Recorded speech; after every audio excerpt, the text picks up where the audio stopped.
now we just need to reposition our patient in order to start hooking our patient up and making sure that our patient is in the position that the surgeon would like her to be in for the spay. We also can tell here for sure that there is no pedal reflex, and we do not have any palpebral reflex, and as you saw, we did not have a reflex for the laryngeal reflex. We didn't have a swallow reflex, so we can tell there, based on all of those things, looking at our reflexes, that we do not have a patient that is below the stage 3 plane 2. The patient is in stage 3 plane 2 right now.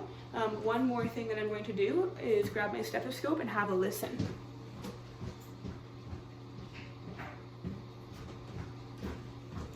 So I've got my stethoscope here. I also can check the corneal reflex.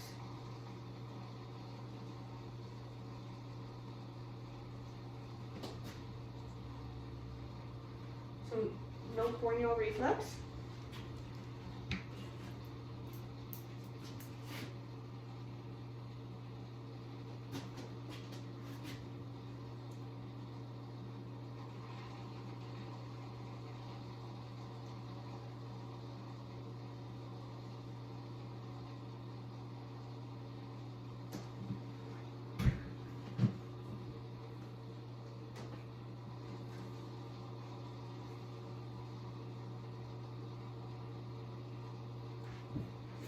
Okay, and our patient is sitting around 100 heartbeats per minute, which is a good heart rate for this patient to be in right now, and about 25 breaths per minute. So it's maintaining quite well. So now what we're going to want to do is we're going to want to make sure that we turn all of our equipment on. So first for our equipment here, we can make sure that we hook up our SOP2 indicator. We also have a caniostat and our esophageal stethoscope. So we've got a few things that we can hook up here. So I'm going to start by the canioscope. We just need to disconnect here.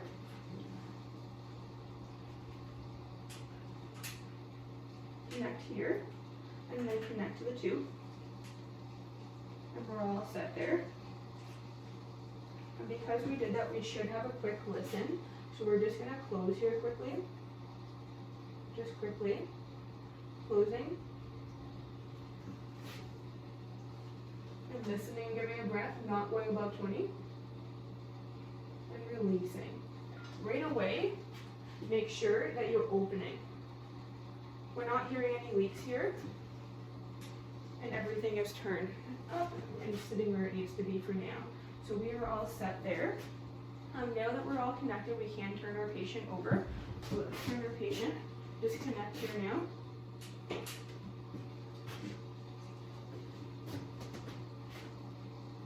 Reconnecting. There we go. We're just going to sit a little towel under here just to prop it up and make sure we're in a good location. And we'll do the same thing here. We're just going to make sure that we close quickly.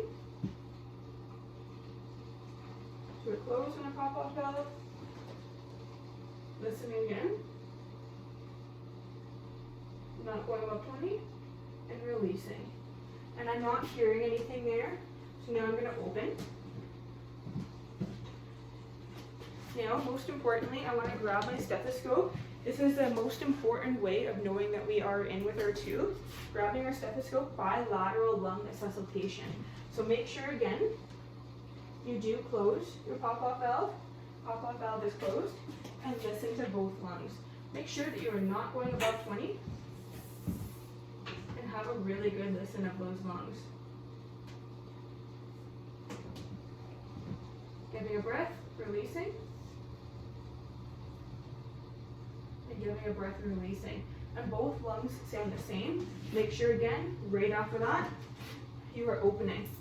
Very important that we open where you release pressure right away. So the pressure has been released there.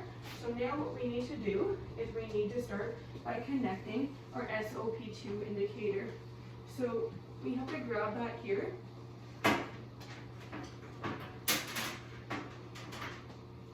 I've got my SOP2 indicator right here. I want to make sure that I have no room light reflecting off of it. Really important. I've already turned my machine on here. And now we are connecting to the tongue. So what's going to happen here is we are going to have, making sure no room light is out here, making sure that our tongue is nice and wet. We want to make sure that we do have a very wet tongue. So I've got some sterile gauze here, just because we're not getting the best reading. We can just put a little bit of water onto our patient's tongue. Just like so. And now what should be happening is we should be getting light going from one side of the probe to the other through the capillary beds here, where there's going to be lots of arterioles, and that's going to give us our heart rate of our animal. And what's going to happen from there too is we're going to be able to pick up on the difference with the light of what our hemoglobin saturation is based on whether or not the hemoglobin is picked up any oxygen. So that's what that is doing. Now the next thing we want to be doing here is we need to make sure that we are measuring our esophageal stethoscope probe. Now we do not have audio on our machine here, so I cannot listen as I'm inserting it, but I still need to make sure that I'm measuring appropriately so I know how far I need to go down. So what I can do is I can start from the xiphoid process and I can count up 8 ribs, or if you can start from up here and count down 5. Either way.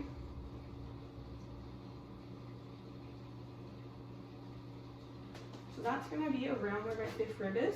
So I want to make sure that I'm measuring.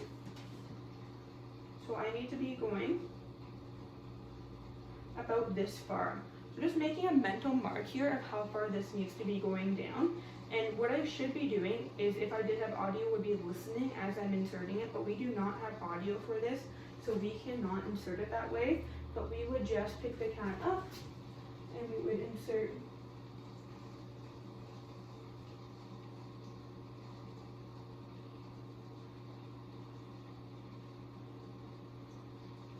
we can feel as we're going down, which is great. We can feel it there. Good. So that's about how far we want. We want to make sure that we do not go through past the base of the heart. We want to make sure that we are not entering the cardia. We want to make sure that no gastric contents are coming back up and causing any discomfort for the patient here. So we do have those hooked up already. Now I've got some chlorhexidine here, and I just want to give a quick clean to where I'm going to be doing my, right here. This is where I'm going to be doing my Doppler. So I would just clean this area. As you can see, it's already clipped. And we want to make sure that we're over the artery. So I would be over the artery here, and that's where I would apply the Doppler.